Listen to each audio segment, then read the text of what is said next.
우리가 지난주에는 사무엘상 2장 말씀을 함께 나누었습니다. 사무엘상 2장은 한나가 기도해서 아들을 낳은 이후에 하나님 앞에 기도한 거예요. 그런데 한나가 하나님 앞에 기도할 때 뭐라고 기도했습니까? 하나님, 귀한 아들을 주셔서 감사합니다. 아들 때문에 너무 행복해요. 이렇게 기도하지를 않았어요. 한나가 기도할 때는 내 마음이 여호와로 말미암아 즐거워하며 내가 주의 구원으로 말미암아 기뻐합니다. 이렇게 기도한 것입니다. 여러분들, 이것은 우리들에게 무엇을 교훈하고 있습니까? 하나님께서 우리에게 주신 선물 때문에 기뻐하고 슬퍼하지 말고 선물을 주시는 주 예수 그리스도로 인하여 기뻐하고 즐거워하는 자가 되라 라고 말씀하고 있는 거예요. 세상 것 때문에 울고 웃지 말고 우리를 구원하신 주 예수 그리스도로 말미암아 기뻐하고 즐거워하는 성도들이 되기를 주의 이름으로 축복합니다. 또 우리 예수님 어떤 분이라고 말씀하고 있습니까? 우리 예수님은요, 역전의 용사, 역전, 죽이시고 살리시고 우리를 십자가의 그리스도 함께 죽이시고 부활 생명으로 다시 살리십니다.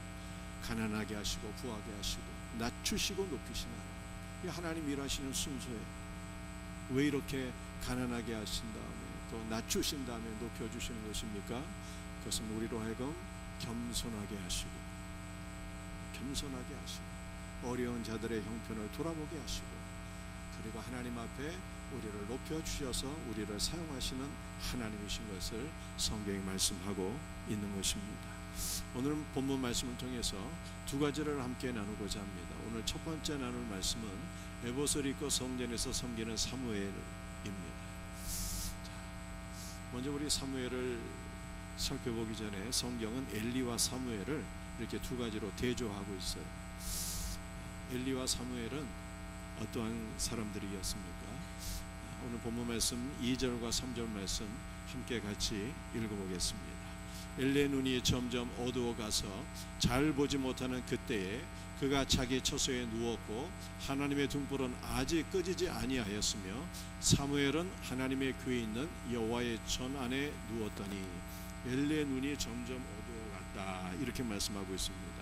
사무엘상 4장 15절 말씀을 보면 이때 엘리의 나이는 98세였어요. 100세가 다 된 나이였습니다. 그의 몸이 쇠약해졌겠죠. 그래서 시력을 점점 잃어가고 앞을 잘 보지 못했다라고 말씀하고 있는 것입니다. 그런데 성경에서 이 눈이 어둡다라고 하는 것은 단순히 육신적인 시력이 어두운 것을 가리키는 것이 아니고 영적으로 둔감해지고 하나님의 말씀을 깨닫지 못했다라고 하는 것을 의미하는 것입니다. 구약 성경 창세기를 보게 되면 이삭이 눈이 어두워졌다라고 말씀하고 있어요. 이것은 육신의 눈이 어두워졌다는 것뿐만이 아니라 영적으로 둔감해져서 하나님의 뜻을 분별하지 못했다라고 하는 것을 의미하는 것입니다. 이삭에게 두 아들이 있는데 에석과 야곱이죠. 하나님은 누구에게 축복하는 것이 하나님의 뜻인지 이걸 이삭이 분별하지 못했다는 거예요. 마찬가지로 엘리의 눈이 어두워졌다라고 하는 것은 육신적인 눈만이 아니라 영적으로 둔감해져서 하나님의 이상을 보지 못했다, 하나님의 뜻을 깨닫지 못했다라고 하는 뜻입니다. 엘리는 영적으로 둔감해져서 분별력을 상실했어요. 한나가 아들이 없어서 하나님의 성전에서 고통 가운데 간절히 기도했는데 이러한 한나의 간절한 기도를 바라보면서 엘리는 어떻게 생각했습니까? 이 분명히 술 취한 여인이다, 너 언제까지 포도주에 취해 있겠느냐 하면서 한나를 책망하기도 했습니다. 분별력이 없는 것이죠. 또한 엘리는 영적으로 너무 쇠약해져서 자신의 두 아들들이 하나님 앞에 범죄하게 되었을 때 그들을 징계하지 못했다라고 말씀하고 있어요. 그러나 성경을 보게 되면 이 엘리에게도 좋은 점이 있었는데요. 엘리는 성도들을 사랑하고 축복하기를 기뻐하는 자였습니다. 엘리가 한나에 대한 오해가 풀려지게 되었을 때, 술 취한 여인으로 알았는데 그게 아니었잖아요. 오해가 풀려지게 되었을 때 한나를 축복했어요. 한나야, 내가 하나님 앞에 간구한 모든 것들을 주께서 응답해 주시기를 바란다 하며 축복하게 됩니다. 엘리가 축복한 대로 하나님께서 기도에 응답해 주셔서 아들을 얻게 되잖아요. 그 아들을 엘가나와 한나가 하나님 앞에 데려가서 하나님의 종으로 바치게 되었을 때, 그때도 엘리가 축복을 해요. 너희가 하나님 앞에 드린 이 아들로 인해서 이것을 하나님께서 대출금으로 인식하시고 이 아들 때문에 너희에게 세 아들과 두 딸을 더하시기를 원한다, 이렇게 축복을 하게 된 거예요. 엘리는 성도들을 바라보며 사랑의 마음으로 축복하기를 좋아하는 선한 목자였어요. 그런데 그가 나이가 들어감으로 말미암아 몸은 쇠약해지고 영적으로 점점 둔감해져서 분별력을 잃고 하나님의 뜻을 깨닫지 못하게 되었다, 이렇게 말씀하고 있는 것입니다. 그러므로 우리는 어떠한 신앙인이 되어야 하는 것입니까? 나이가 들어서 겉사람은 망가지고 육체는 힘을 잃어갈지라도 우리의 속 심령은 그리스도의 영과 생명으로 충만해져서 날마다 우리의 속 심령은 새로워지기를 예수님의 이름으로 축복합니다. 엘리는 나이가 들어서 이렇게 영적으로 둔감해졌지만 반면에 사무엘은 어떠한 사람이었습니까? 사무엘은 오늘 본문 말씀을 보니까 하나님의 교회에 있는 여호와의 전 안에 누웠더니 라고 말씀하고 있어요. 여러분, 하나님의 교회는 어디에 위치해 있습니까? 이 지성소 안에 위치해 있잖아요.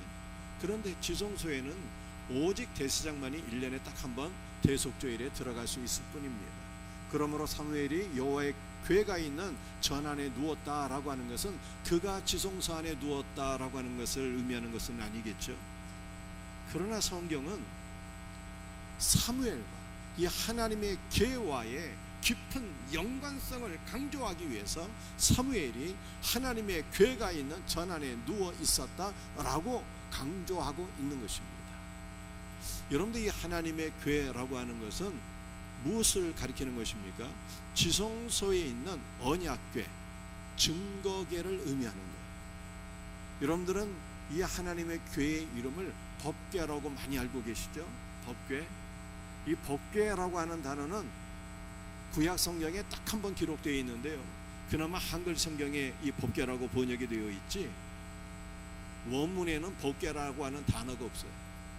하나님의 교회, 언약궤, 증거궤, 이게 하나님의 교회의 이름입니다. 법궤라고 하는 단어는 성경에 없는 거예요. 그런데 로마서 3장 말씀을 보게 되면 이 언약궤 뚜껑을 속죄소라고 하잖아요. 속죄소. 이 속죄소가 바로 예수 그리스도라고 말씀하고 있어요. 우리는 속죄소가 되시는 예수 그리스도 안에서 모든 죄를 다 사함받게 되는 것입니다. 그러므로 이 사무엘이 하나님의 교회가 있는 이 언약궤가 있는 여호와의 성전 안에 누워 있었다라고 하는 이 말씀은 사무엘이 예수 그리스도 안에 거하고 예수 그리스도와 함께 동행하고 주님을 섬기는 주의 종이었다라고 하는 것을 우리들에게 보여주고 있는 것입니다. 우리의 일생도 사무엘처럼 예수님 안에 거하고 예수님과 함께 동행하고 오직 주 예수 그리스도를 위해서 우리가 쓰임받기를 주의 이름으로 축복합니다.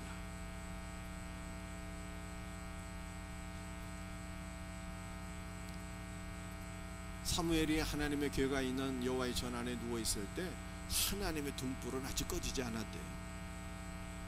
여러분들, 하나님의 등불이라고 하는 것은 무엇을 가리키는 것입니까? 성전에는 등불이 딱 하나 있었거든요. 이 금촛대라고. 거기에서 성전 안을 비추는 빛이 뿜어져 나왔어요. 그런데 여기서 말씀하고 있는 이 하나님의 등불은 성전 안에 있는 금촛대를 가리키는 것이 아니라 하나님의 등불 다음에 뭐가 나옵니까? 사무엘이 나오잖아요. 예수 그리스도 안에 있는 사무엘이 이 마지막 시대, 사사시대의 마지막 부분에 위치한 이스라엘을 살리는 이스라엘의 소망이다 라고 하는 것을 강조하고 있는 것입니다. 여러분들, 그렇다면 대한민국의 소망은 무엇입니까? 예수 그리스도 안에 있는 성도들, 예수 그리스도 안에 있는 교회가 마지막 시대에 대한민국을 살릴 수 있는 유일한 소망이다라고 하는 것을 말씀하고 있는 거예요. 세상의 교회를 걱정하는 것이 아니라 교회로 인해서 세상이 회복되고 구원받는 복된 은혜가 있기를 주의 이름으로 축복합니다.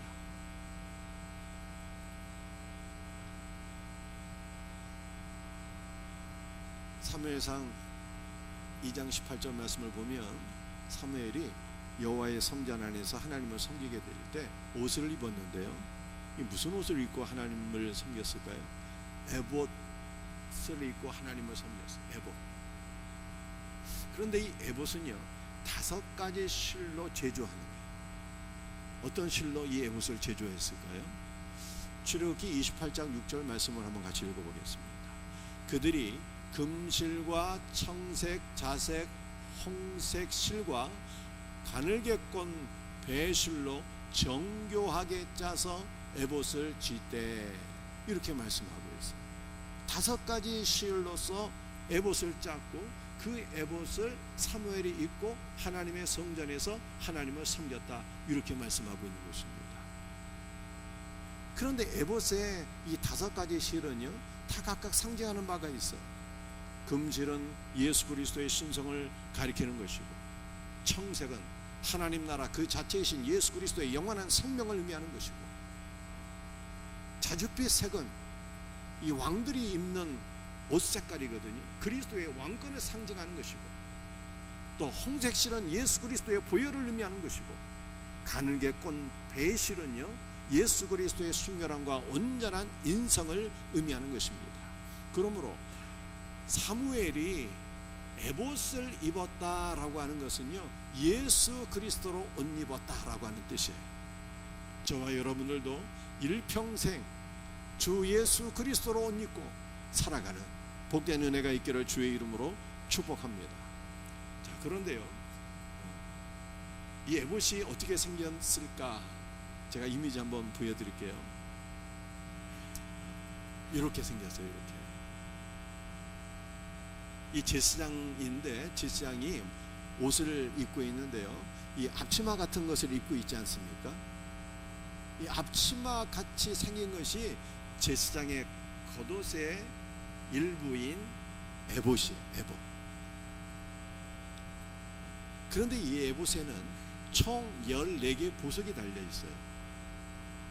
먼저 이 에봇의 이 어깨 위에 2개의 호마노가 달려 있는데, 오른쪽에 1개, 왼쪽에 1개, 2개의 호마노 보석이 달려 있는데요, 이 각각의 호마노에는 야곱의 12명의 아들들의 이름이 기록되어 있어요.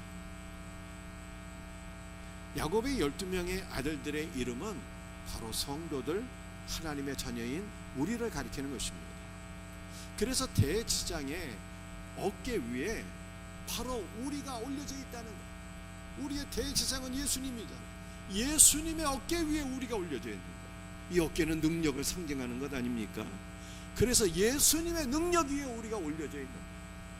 그러므로 우리는 무슨 일을 하든, 교회에서 하나님을 섬길 때나, 직장에서 일할 때나, 사업할 때나,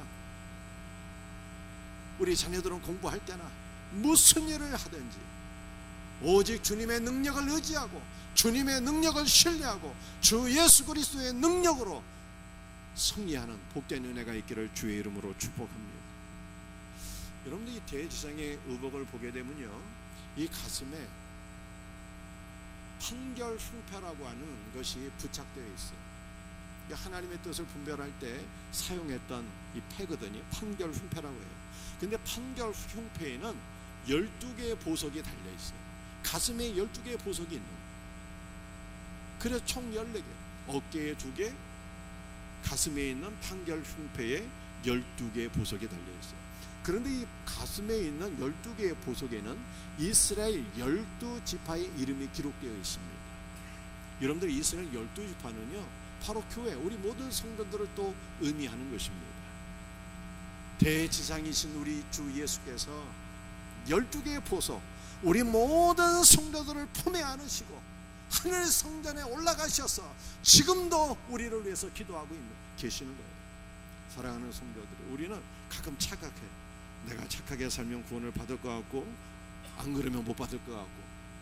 그런데 구원은 우리의 노력이나 공로로 받는 것이 아니라 우리의 대지상이신 예수님께서 우리 모두를 가슴에 품고 하늘 성전으로 올라가셨기 때문에 우리는 주 예수 그리스도의 은혜 안에서 하나님 나라에 들어가게 될 것을 믿으시길 바랍니다. 예수님께서 우리를 품고 천국 가셨다 이 뜻이에요. 예수님 없이 우리는 죽었다 깨어나도 천국 갈 방법이 없는 거예요.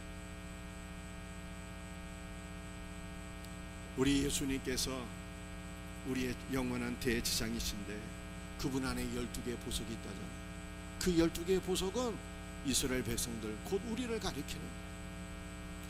우리 예수님은 지금도 우리 모두를 가슴에 품으시고 하늘 보좌 우편에서 우리를 위해서 중보기도 하고 계십니다. 그래서 예수님께서 우리를 품으시고 기도하시기 때문에 우리가 그 은혜로 말미암아 살아가고 있는 것입니다. 그런데 성경은요, 사도 베드로가 무슨 말을 했습니까?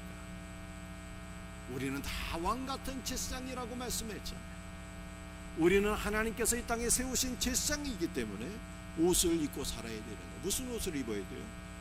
에봇을 입고 살아야 돼요. 예수 그리스도로 옷을 입고 살아야 되는 거예요. 그리고 우리도 가슴에 12개의 보석을 품고 살아야 되는 것입니다. 이 12개의 보석은 하나님께서 우리에게 맡겨주신 영혼들을 가리키는 거예요. 여러분들, 목사는 못하는 사람입니까? 목사의 직분을 받았다고 목사가 아니라 성도들을 그리스도의 영과 사랑으로 품고 기도하는 자가 목사라고 성경이 말씀하고 있는 거예요. 오늘 여기 보면 우리 셀리더들이 계세요. 셀리더는 어떤 사람입니까? 셀리비 한번 인도한다고 해서 셀리더가 되는 것이 아니라 그리스도의 영과 사랑으로 세론들을 품고 그들을 위해서 간절히 기도하는 자가 바로 셀리더인 것입니다. 주일학교 교사는 어떤 사람인가요? 주일학교 교사는 분방 공부 1시간 인도한다고 그게 교사가 되는 것이 아니라 하나님께서 맡겨주신 어린 생명들을 가슴에 품고 예수 그리스도의 사랑으로 사랑하며 그들을 위해서 한 주간 내내 기도하는 것이 진짜 교사인 거예요. 여기 계신 분들은 다 부모예요. 부모. 자식을 낳았다고 부모가 되는 것이 아니라 부모의 사명은 무엇입니까? 하나님께서 맡겨주신 우리의 자녀들을 우리 가슴에 품고 그리스도의 사랑과 영으로서 간절히 자녀를 위해서 기도하는 것이 부모의 사명인 것을 믿으시길 바랍니다.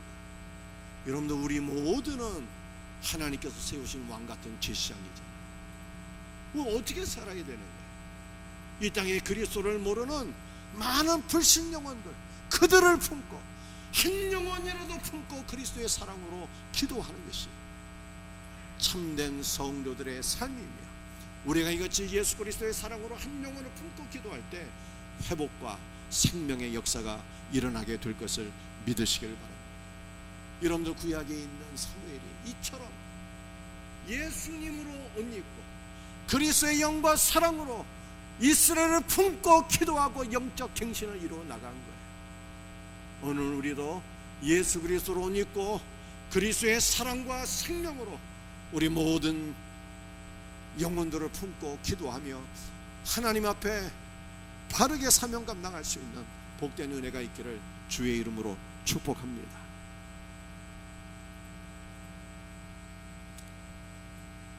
오늘 두 번째 나눌 말씀은 하나님의 부르심과 사무엘의 응답이에요.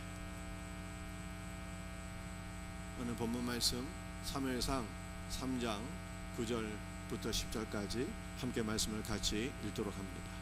엘리가 사무엘에게 이르되 가서 누웠다가 그가 너를 부르시거든 내가 말하기를 여호와여 말씀하옵소서.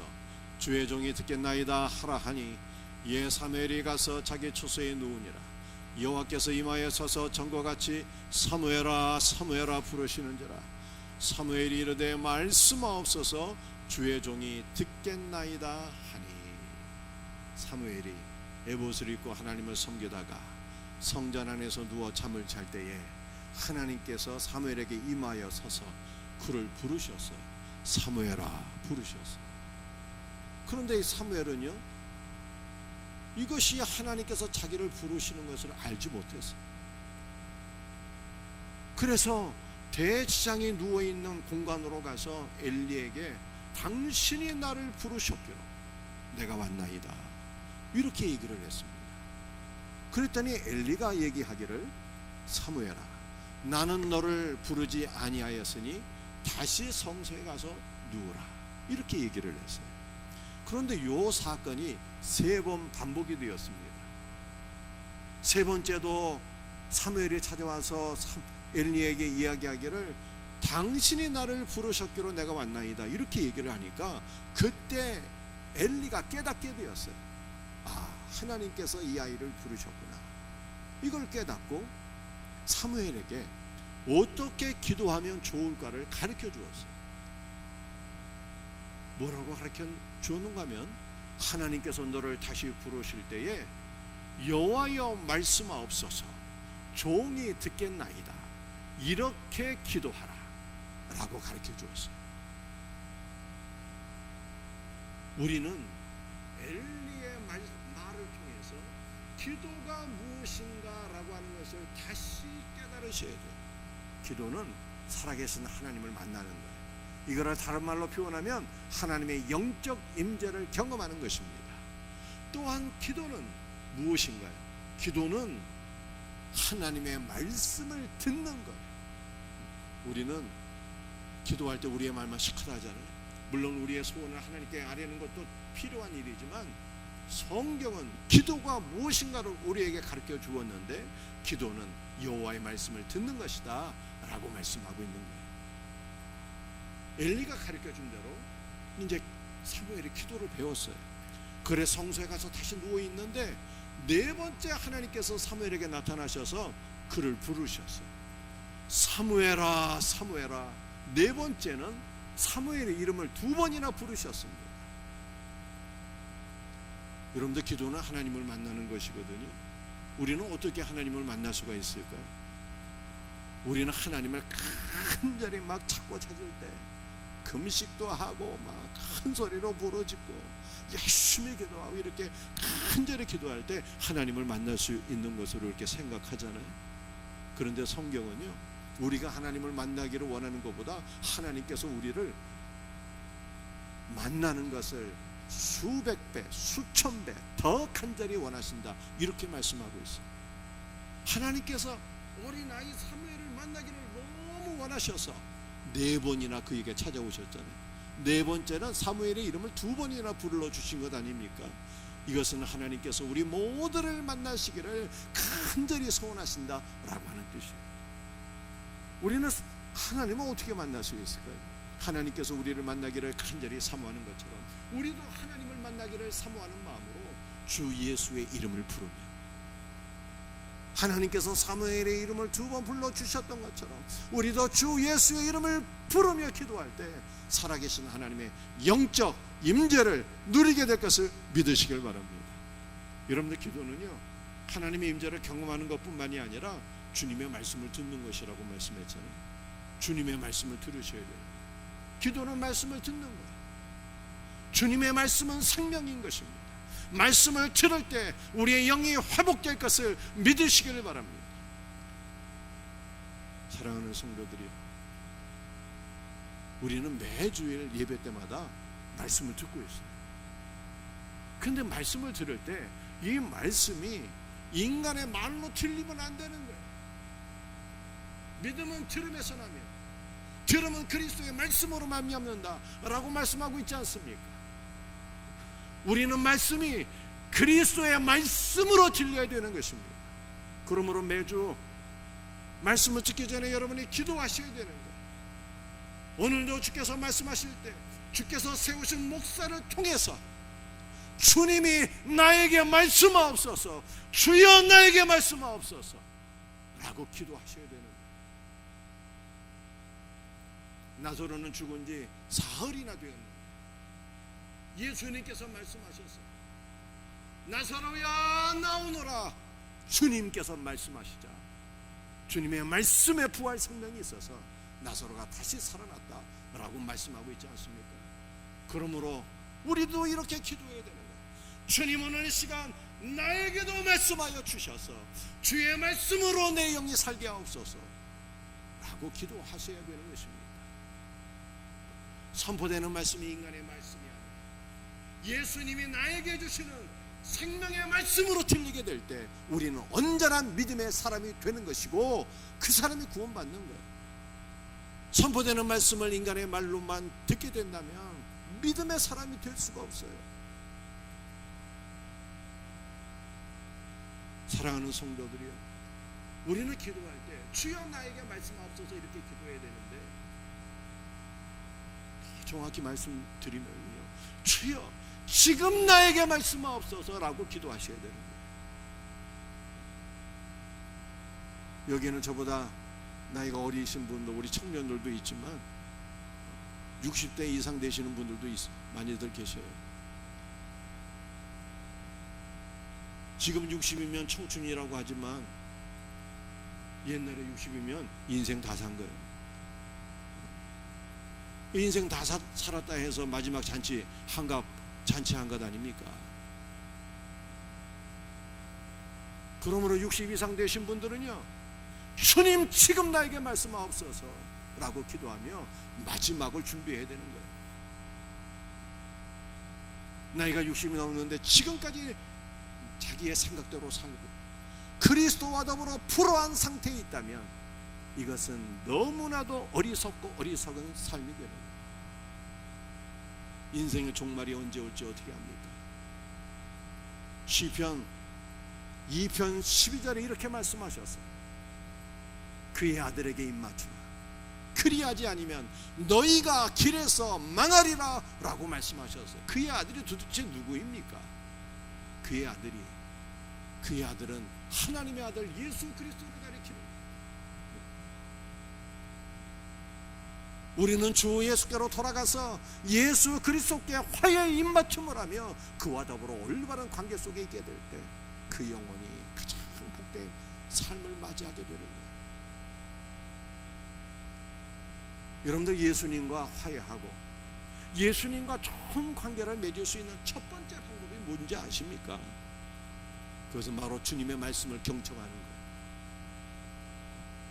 관계의 기본은 경청이에요. 경청. 예수님과 바른 관계를 맺기를 원한다면 주님의 말씀을 들어야 내가 되는 것입니다. 그러므로 우리는 기도해야 돼요. 주여 나에게 말씀하옵소서. 기도하셔야 되는 것입니다. 우리는 선포되는 말씀을 통해서 주님의 음성을 들을 뿐만 아니라 기도를 통해서도 주님의 말씀을 들으셔야 되는 거예요.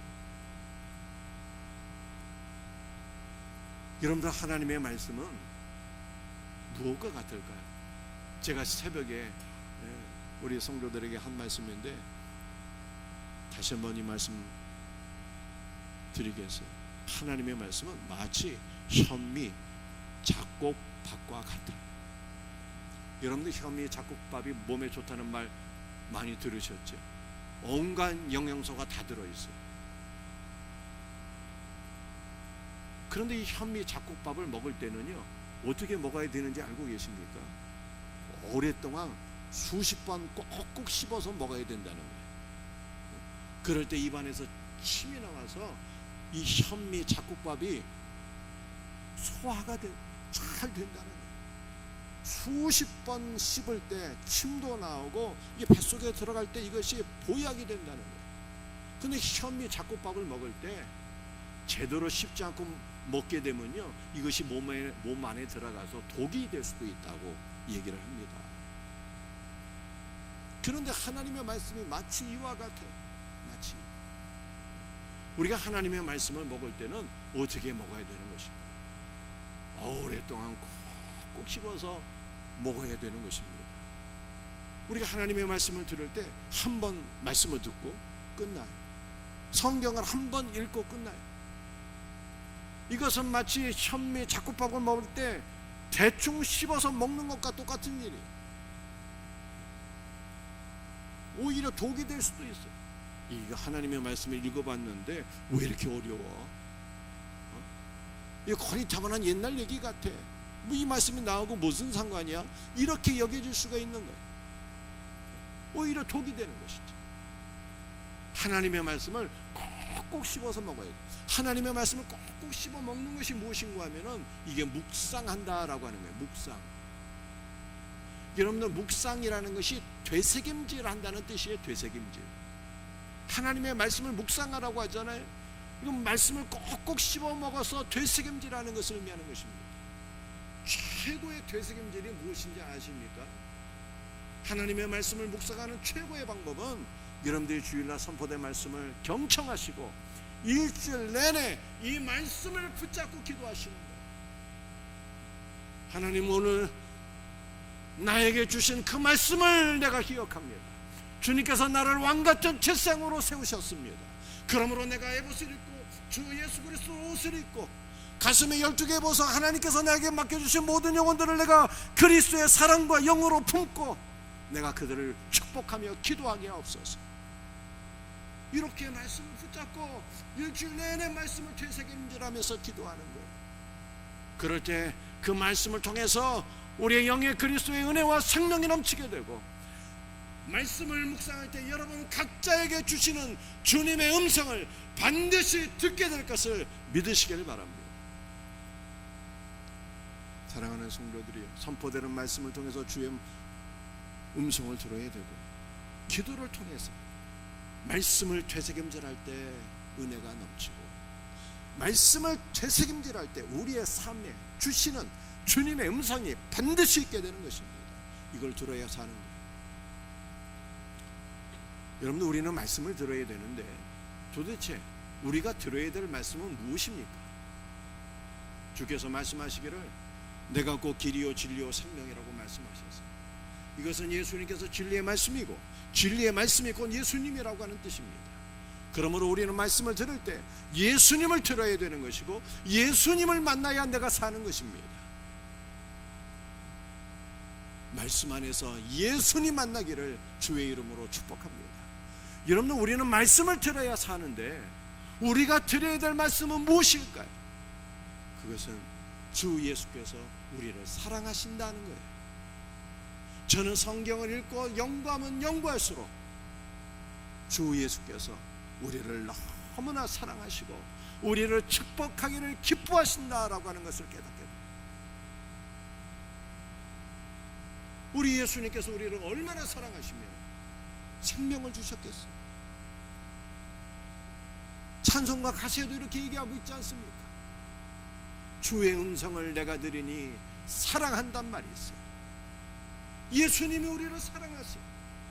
우리는 어떠한 상황 속에 있을지라도, 어떠한 형편이나 어떠한 고난이나 역경에 처해 있을지라도 예수님이 나를 사랑하신다는 이 음성을 듣게 될 때 모든 고난과 위기 가운데 힘을 얻어서 승리하게 될 것을 믿으시길 바랍니다. 주의 음성 들어야 사는 거예요. 주님의 말씀을 들을 수 있는 복된 은혜가 있기를 주의 이름으로 축복합니다. 오늘 두 가지 말씀을 나눠서 제가 번호 읽으면 여러분들이 내용 읽으시길 바랍니다. 1. 예수 그리스도 옷을 입고 가슴에 12개의 보석을 품고 이스라엘 위해서 기도한 사무엘. 우리도 예수 그리스도 옷을 입고 하나님께서 우리에게 맡겨주신 모든 영혼들을 가슴에 품고 기도하며 살아야 되는 거예요. 2. 하나님께서 부르실 때 사무엘이 뭐라고 얘기했습니까? 여호와여 말씀하옵소서 주의 종이 듣겠나이다, 이렇게 얘기했잖아요. 이것이 바로 기도입니다. 기도는 하나님을 만나는 것이고 기도는 주의 말씀을 듣는 거예요. 들어야 사는 것입니다. 이와 같은 은혜가 있기를 주의 이름으로 축복합니다.